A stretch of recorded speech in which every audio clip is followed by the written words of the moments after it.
Memory verse చెప్తారు.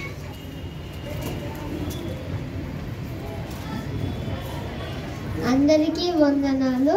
ఇప్పుడు నేను చెప్పబోయే వాక్యము 91వ కీర్తన. మహోన్నతుని చాటున నివసించువాడే సర్వశక్తుని నీడను విశ్రమించువాడు. ఆయనే నాకు ఆశ్రయము, నా కోట, నేను నమ్ముకొనును నా దేవుడని నేను యెహోవాను గూర్చి చెప్పుచున్నాను. వేటగాని ఊరిలో నిండా ఆయన నిన్ను విడిపించును. నాశనకరమైన తెగులు రాకుండా ఆయన నిన్ను రక్షించును. ఆయన తన రెక్కలతో నిన్ను కప్పును. ఆయన రెక్కల క్రింద నీకు ఆశ్రయం కలుగును.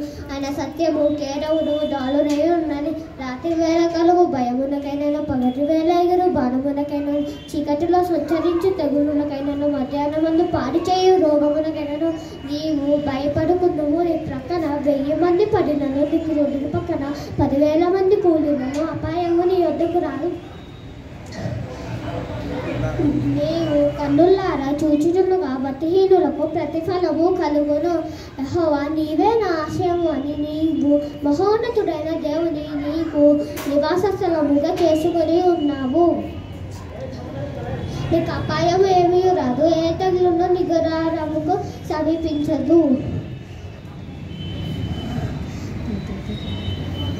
నీ మార్గములన్నిటిలో నిన్ను కాపాడుటకు ఆయన నిన్ను గూర్చి తన దూతలతో ఆజ్ఞాపించును. నీ పాదములకు రాయి తగలకుండా వారు నిన్ను తమ చేతులతో ఎత్తి పట్టుకుందురు. నీవు సింహములను, నాగుపాములను త్రొక్కెదవు, కొదవ సింహములను, భుజంగములను అనగా త్రొక్కెదవు. అతడు నన్ను ప్రేమించుచున్నాడు కనుక నేను అతన్ని తప్పించదను. అతను నా నామముని ఎరిగిన వాడు కనుక నేను అతన్ని గనుపరచెదను.